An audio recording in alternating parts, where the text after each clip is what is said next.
Hi guys, నేను మీ Kalyaniraj. Welcome back to Tani Bunny channel. మరి కొత్త వీడియోతో మీ ముందుకు వచ్చేసా. కాన్సెప్ట్లోకి వెళ్ళే ముందు ఒక విషయాన్ని షేర్ చేయాలి. చాలామందికి పూజా మందిరంలో ఏ విగ్రహాలు పెట్టాలి, ఏ విగ్రహాలు పెట్టకూడదు, పూజా మందిరంలో ఏ వస్తువులు ఉంచాలి, ఏ వస్తువులు ఉంచకూడదు అనేది చిన్న కన్ఫ్యూజన్ ఉంటుంది. నెక్స్ట్ ఒకవేళ పెట్టొచ్చా పెట్టకూడదని డౌట్ కూడా ఉంటుంది. అటువంటి వాళ్ళ కోసమే ఈ వీడియో. అయితే వీడియోలోకి అయితే వెళ్ళిపోదాం. యాక్చువల్లీ డైరెక్ట్గా వాయిస్ అనేది ఇచ్చానండి. చిన్న డిస్టర్బెన్స్ వల్ల వాయిస్ అనేది కట్ చేసేసి వాయిస్ ఓవర్ అయితే ఇస్తున్నాను. ఆ వీడియోలోకి వెళ్ళిపోదాం. ముందుగా మనం పూజా మందిరంలో ఏ వస్తువులు పెట్టాలనేది ముందు చూద్దాం. అదే ఏ విగ్రహాలు పెట్టాలని. ముందుగా అయితే ఆవు దూడ బొమ్మ అనేది కంపల్సరీ పూజా మందిరంలో ఉండాలి. పూర్వకాలంలో ఏంటంటే ప్రతి ఇంటి ముందు ఆవు దూడ అనేది రియల్గా పెంచుకునే వాళ్ళు. చాలా అదృష్టం కలిసి వస్తుంది అనేవాళ్ళు. ఇప్పుడు ఈ కాలంలో చూస్తే సిటీ పరంగా నెక్స్ట్ కొన్ని కారణాల వల్ల ఆవు అనేది పెంచుకోవట్లేదు. అలా పెంచుకోవడం వల్ల సేవ చేసినట్లు ఉంటుంది అంటారు. దానికి బదులుగా మనం ఇలా గోమాత విగ్రహాన్ని ఇంటికి తెచ్చి చక్కగా పూజా మందిరంలో పెట్టుకొని పూజ చేసుకోవచ్చు. ఇదొకటి. నెక్స్ట్ ఇంకొకటి ఏంటంటే విఘ్నేశ్వరుడు విగ్రహాన్ని కూడా ఇంట్లో పెట్టుకోవచ్చు. మాకు ఆచారం లేదు కదా అనుకోవచ్చండి. మాకు ఆచారం లేదు. మా అత్తవారేమి విగ్రహాలు ఇవన్నీ పెట్టి పూజ చేయలేదు. ఆచారం ఉన్నా లేకపోయినా కూడా ఈ విగ్రహాలు పెట్టుకోవచ్చని వీడియో అనేది కంటిన్యూషన్ చేస్తున్నాను. ఇలా విఘ్నేశ్వరుని విగ్రహం కూడా పెట్టుకోవచ్చు. ఈ విగ్రహాల్లో మెటల్ కానీ పంచలోహాలు అంటారు కదా, అన్నీ కలిపి కొంతమంది చేస్తుంటారు విగ్రహాలు. అటువంటి విగ్రహాలు కూడా పెట్టుకోవచ్చు. సిల్వర్ గోల్డ్ ఎవరు స్తోమతకి మించి వాళ్ళు పెట్టుకుంటారు. నేనైతే ఇక్కడ విఘ్నేశ్వరుది మెటల్ది పెట్టుకున్నాను. విఘ్నేశ్వరుడిది కూడా పూజా మందిరంలో పెట్టుకోవచ్చు విఘ్నేశ్వరి విగ్రహం. నెక్స్ట్ లక్ష్మీదేవి విగ్రహం కూడా పెట్టుకోవచ్చు. విఘ్నేశ్వరుడు విగ్రహం ఉంది కదా, విఘ్నేశ్వరుడు విగ్రహం పెట్టుకోవడం వల్ల విఘ్నాలన్నీ తొలగిపోయి అన్ని శుభాలే కలుగుతాయి అంటారు. నెక్స్ట్ లక్ష్మీదేవి విగ్రహం కూడా మెటల్ కానీ పంచలోహాలది కానీ లేకపోతే సిల్వర్ది కానీ గోల్డ్ది కానీ ఏదైనా ఇంట్లో పెట్టుకోవచ్చు. ఏది పెట్టుకున్నా కూడా ఇక్కడ ప్లేట్ ఎందుకంటే చూపిస్తున్నాను. మనం పూజా మందిరంలోకి విగ్రహాన్ని తెచ్చుకున్నాము అంటే ఆ విగ్రహాన్ని అలాగే దేవుడి మందిరంలో పెట్టేయకూడదు. అంటే కిందన ఆసనం అనేది ఉండాలి. విఘ్నేశ్వరుడు వినాయకి కానీ అమ్మవారికి కానీ దేనికైనా ఆసనం ఉండాలి.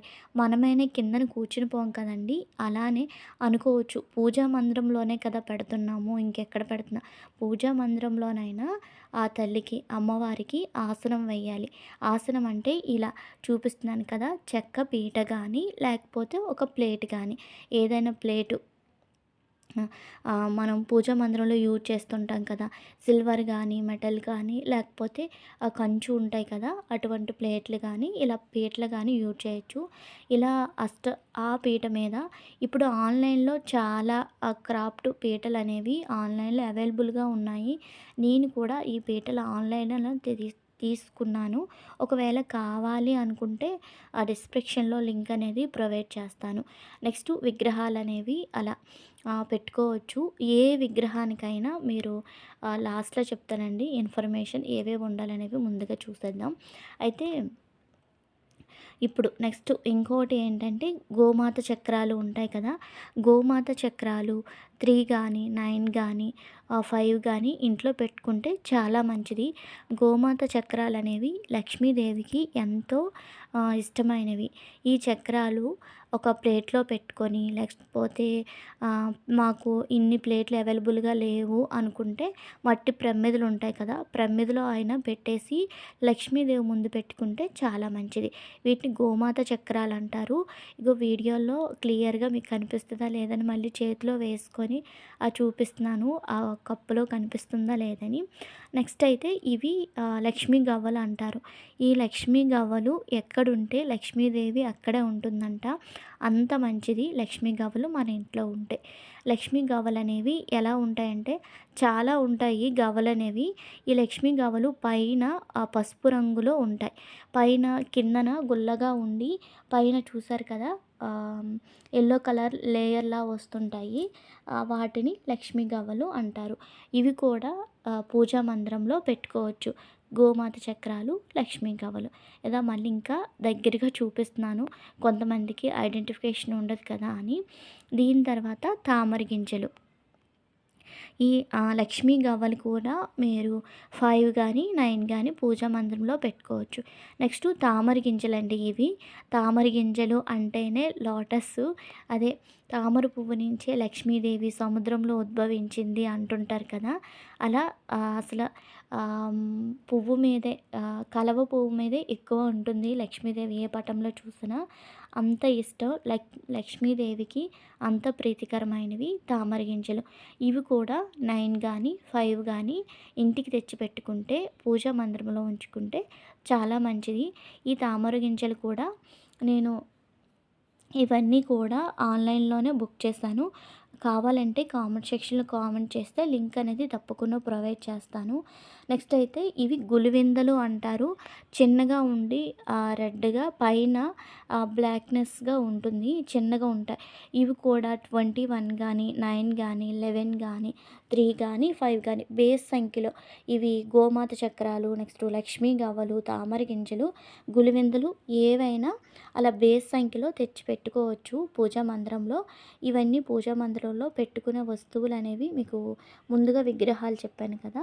ఇవి వస్తువులు కూడా ఏవేవి ఉంచొచ్చా ఏంటనేది కూడా మీకు చెప్తున్నాను. అన్నీ కూడా లక్ష్మీదేవికి ఇష్టమైన అన్ని మంగళకరమైన వస్తువులే మీకు చూపిస్తున్నాను. ఇవి ఏంటంటే చెప్తున్నాను. ఇవి మీకు కావాలి అనుకుంటే కామెంట్ సెక్షన్‌లో కామెంట్ చేయండి. లింక్ అనేది ప్రొవైడ్ చేస్తానని చెప్తున్నాను. నెక్స్ట్ ఐటెమ్ వచ్చేసరికి చిట్టి గాజులండి. చిట్టి గాజులు బ్లాకు, రెడ్డు, గ్రీను ఉంటాయి. దాంట్లో గ్రీను, రెడ్ అనేవి ఇంటికి తీసుకురండి. చాలా మంచిది. ఇవి కూడా లక్ష్మీదేవి విగ్రహం అనేది మీకు చూపించాను కదా! నా డైలీ వ్లాగ్స్ చూసిన వాళ్ళకి తెలుస్తుంది. లక్ష్మీదేవి విగ్రహం చుట్టూరు కూడా ఇవన్నీ పెట్టుకొని ఉంచితే చాలా మంచిది. ఇవి కూడా పూజా మందిరంలో పెట్టుకోవచ్చు. మీకు క్లియర్‌గా కనిపించాలని ఇలా చూపిస్తున్నాను.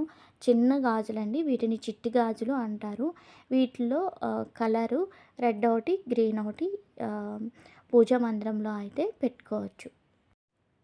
దీన్ని కూడా గోధుమ రాయి అంటారు. ఈ రాయిలో సర్కిల్ రౌండ్‌గా గీతల్లా ఉండి వెనక వైపు గుల్లగా ఉంటుంది. ఇది మనకి సముద్రంలో ఎక్కువ దొరుకుతుందండి. సముద్రం నుంచే లక్ష్మీదేవి ఉద్భవిస్తుంది, పుడుతుంది అంటారు కనుక సముద్రం నుంచి వచ్చే ప్రతీది కూడా పూజా మందిరంలో పెట్టుకుంటే ఆర్థిక పరంగా కూడా మనకి ఇబ్బందులనేవి కొంత అవాయిడ్ అవుతాయి. నెక్స్టు ఆర్థిక ఇబ్బందులనే కాదండి, మనకు కూడా పూజా మందిరంలో ఇవన్నీ పెట్టుకుంటే మంచిది. ఇవన్నీ పెట్టుకోమన్నాను కదా! ఇవన్నీ మాకు అవైలబుల్‌గా లేవండి, అవసరమా అనుకోవచ్చు. కొంతమందికి డౌట్స్ ఉంటాయి కదండీ!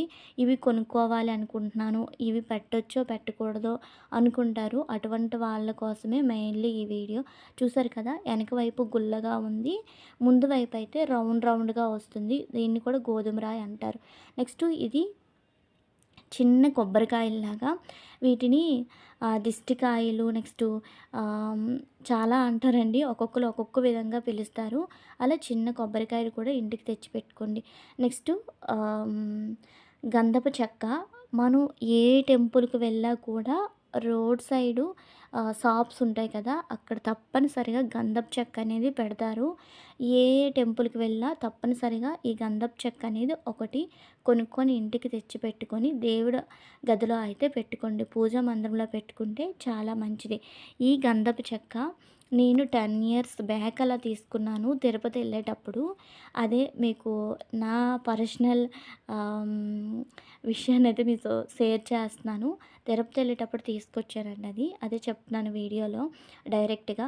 వాయిస్ అనేది ఇచ్చానండి. డిస్టర్బెన్స్ వల్ల వాయిస్ అనేది కట్ చేసేసాను. నెక్స్ట్ వచ్చేసి పూజా మందిరంలో ఉండవలసిన ఇంకొక వస్తువు ఏంటంటే పచ్చికర్పూరం. ఇది ప్రతి వాళ్ళ ఇంట్లో డైలీ పూజ చేస్తారు కదా, ఉంటుంది. పసుపు, కుంకుమ, అక్షింతలు, గంధం ఎలా ఉంటాయో అలా పచ్చికర్పూరాన్ని కూడా నిల్వ చేసుకోవాలి పూజా మందిరంలో.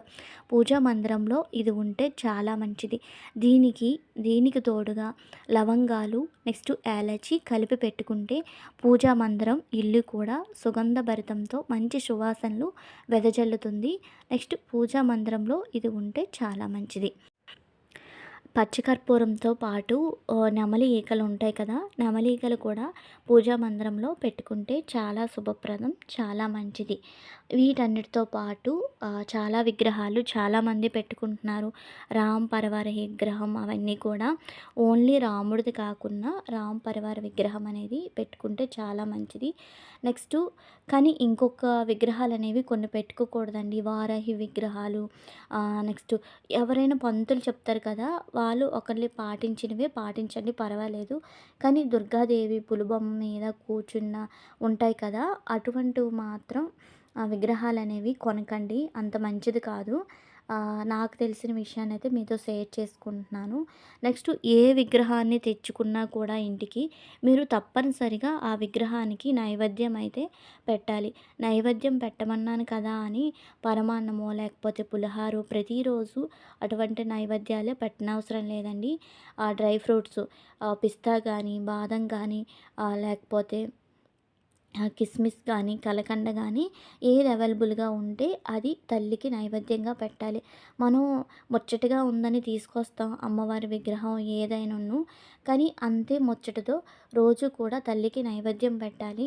మనమైనానండి ఒకరోజు తిని ఇంకో రోజు తినకుండా ఉన్నాం కదా, అలానే తల్లికి రోజు ఏదో ఒక నైవేద్యం, తల్లి ఇది నీకోసం అనేసి తల్లికి నైవేద్యాన్ని సమర్పిస్తూ ఉండాలి. ఈ విగ్రహం అనే కాదండి, ఏ విగ్రహానికైనా నైవేద్యం అనేది సమర్పించుకుంటే మంచిది. అది వీడియోలో మీకు చెప్తున్నాను. ఇక్కడ ఏదో రాంగ్ చెప్పాను, అందుకని ఆ ఎక్స్ప్రెషన్ వచ్చింది. నెక్స్ట్ అయితే చాలామందికి డౌట్లు ఉంటాయి, మాకు ఫస్ట్ నుంచి పూర్వం నుంచి విగ్రహాలు అలవాట్లేదు అని. పర్వాలేదండి, ఇప్పుడు ప్రతి ఒక్కరు కూడా ఇంట్లో విగ్రహాలు పెట్టుకుంటున్నారు. కానీ తెచ్చే విగ్రహానికి మనం కొంత పూజ, నెక్స్ట్ దీపాలు, దీపారాధన అనేది చేసుకుంటే విగ్రహాలు అనేవి కంటిన్యూషన్ చేసుకోవచ్చు. వీడియో అయితే చూసారు కదా, ఈ వీడియో కనుక మీకు నచ్చితే లైక్ చేయండి, షేర్ చేయండి. మరిన్ని వీడియోల కోసం మన ఛానల్ని తప్పకుండా సబ్స్క్రైబ్ చేయండి.